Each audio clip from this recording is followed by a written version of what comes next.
Europe 1, il est 7h45. Il y a 15 ans, il a volé un tableau de Rembrandt, L'enfant à la bulle de savon, au musée de Draguignan dans le Var. Il y a quelques semaines, fin mars, il a décidé de tout avouer. Patrick Vialanex, voleur repenti et passionné, est votre invité Thomas pour l'interview vérité d'Europe 1. Bonjour Patrick Vialanex. Bonjour Thomas. Vous avez presque vécu une histoire d'amour avec ce tableau. Racontez-nous peut-être votre rencontre pour commencer. C'était un vrai coup de foudre. Hein. Alors la rencontre s'est passée en 1983 à la sortie d'un match de foot et ma maman m'a amené au musée. Et là, Vous aviez 13 ans. Hein. 13 ans, oui. Et là, j'ai rencontré pour la première fois ce tableau qui a été une révélation pour moi, qui a été même mal exposé, mal... J'ai aimé ce tableau la première fois. Vous sortez d'un match de foot, vous avez 13 ans, votre maman vous emmène au musée, la plupart des adolescents diraient oh là là c'est la barbe, vous tombez en arrêt devant. Et alors vous le volez des années plus tard ce tableau, vous avez alors 28 ans. 28 ans, oui. On est le soir du 13 juillet 99. Comment on s'y prend pour voler un Rembrandt dans un musée ? Tout simplement, je suis rentré dans l'armoire. Oui. Et après, c'est-à-dire, il y avait une armoire dans le couloir qui était contigu au musée. Et je me suis glissé dedans et ce couloir n'était pas surveillé par des alarmes. Donc j'ai pu quand le conservateur est parti... Vous êtes laissé enfermé dans le musée finalement ? Oui, c'est ça. Dans le musée. Donc quand il sort, vous y allez et vous le décrochez ? Un peu plus difficile que ça, j'ai joué un peu avec les alarmes, mais c'est un peu ça, oui. Alors ce qui est étonnant, c'est que vous travaillez dans les alarmes, c'est votre métier. Est-ce que vous avez choisi ce métier parce que vous aviez ce projet fou d'aller voler le tableau ou pas, ou ça n'a rien à voir ? Non, j'ai pas été chercher si loin, non. Non, quand même pas. Non. Mais pourquoi vous décidez de le voler, ce tableau ? Beaucoup d'amour. C'était une histoire passionnelle avec ce tableau. Depuis 83, on s'est rencontrés plusieurs fois. Et puis à un moment donné, je me suis senti grandi. Et puis là, en sortant du musée, j'ai fait je peux le faire, je peux le prendre, ouais, c'est vrai. Vous en parlez comme d'une personne. Ah, mais c'est une personne, c'est l'enfant. Et alors de 99 au mois de mars dernier, vous en faites quoi de ce tableau ? Qu'est-ce que vous l'accrochez au-dessus de votre cheminée chez vous ? Non, au départ, oui, je le mettais sur un petit bureau. Quand je suis revenu un peu gonflé de ce cambriolage, je l'ai exposé sur un bureau et puis j'ai attendu tout simplement la police qui vienne me chercher. Vous attendez qu'ils viennent vous chercher ? Ouais. Et en 15 ans, ils ne sont pas venus ? En 15 ans, ils ne sont pas venus. Et les gens qui venaient chez vous, qui voyaient ce tableau, vous leur disiez quoi ? Non, c'est un Rembrandt ? personne ne le voyait. Pourquoi il était où ? Il était caché dans l'armoire et vraiment bien emballé. Impossible de voir que c'était un Rembrandt. Et vous avez une femme, des enfants ? Oui, je suis marié depuis 15 ans maintenant aussi. Et vous leur avez caché tout ça ? Tout ça, oui. Mais c'est stupéfiant comme histoire quand même.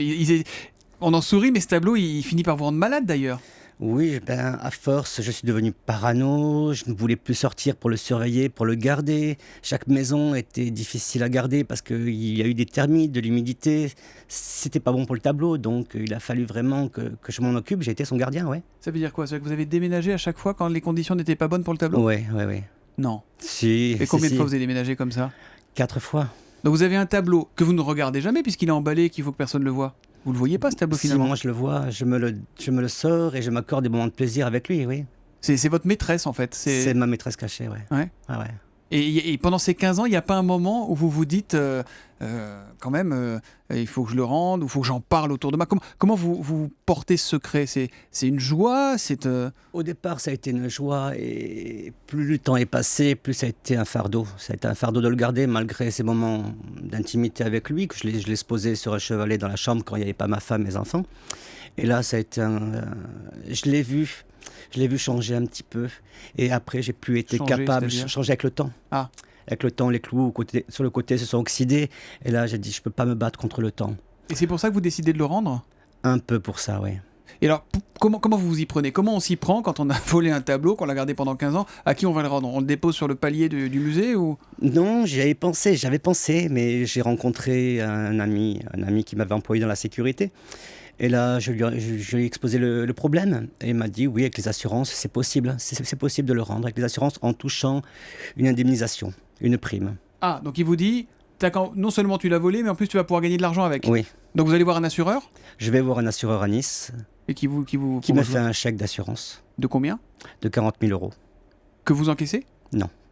Que j'ai donné à la gendarmerie, que j'ai rendu. Oui. Donc après, vous n'avez plus... Là, on est quand ? On est au mois de mars, c'est ça hein ? Mois de mars, oui. Donc vous n'avez plus le tableau entre vos mains ? Non. Et qu'est-ce qui se passe après ? Qu'est-ce qui devient ça ? Comment vous arrivez à vous séparer de ce tableau alors que c'est une passion que vous vivez avec lui et là d'un coup vous l'abandonnez ?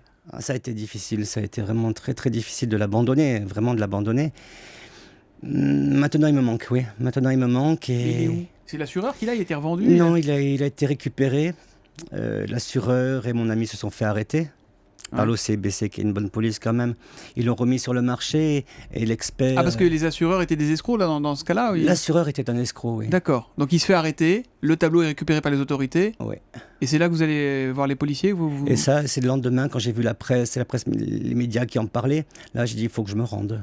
Et je pourquoi pensais obligatoirement aller en prison. C'était certain. Ouais. Et pourquoi vous décidez de vous rendre? Donc là, on peut se dire, bah voilà, vous êtes passé entre les gouttes. Pourquoi vous... Non, je pense que j'aurais été retrouvé par la police et j'aurais pas voulu être arrêté devant mes enfants, devant ma femme, donc j'ai préféré tout avouer. Et qu'est-ce qu'ils vous disent, les gendarmes, quand vous êtes face à eux et que vous leur racontez? Ils doivent se dire, mais il est perché, non? Oui, mais ils ont dit il était perché, oui. Ouais. Ils ont fait venir beaucoup de supérieurs, les téléphones n'ont pas arrêté de sonner, donc c'était des questions un petit peu en direct avec Nice. Et à la fin, oui. Mais ils vous ont cru? Au départ, non. Ouais. Même mon avocat, au départ, non, il n'a pas... Votre propre avocat ne vous croyait pas? Non. D'accord. Sur le moment, je lui ai téléphoné, je lui ai dit, voilà, maître Dupuy, j'ai quelque chose à vous dire, c'est moi l'auteur du vol de Rembrandt qu'il y a eu à Draguignan. Ouais. Bon, ben venez, ça a été le seul mot qu'il a dit. Ce qu'il faut dire aussi, c'est que vous ne risquiez rien puisque les faits sont prescrits. Hein. Et je ne le savais pas. Ah, vous ne le saviez pas? Je ne le savais pas parce qu'en fait, si l'affaire avait été relancée 3 ans avant, il y aurait plus prescription. J'ai une question sur ce tableau parce qu'il y a un débat entre experts, entre spécialistes. Certains disent ça doit être un faux, c'est un faux. Vous avez un avis là-dessus, vous ou pas? Oui, c'est un vrai. C'est un vrai? Moi, j'en suis sûr.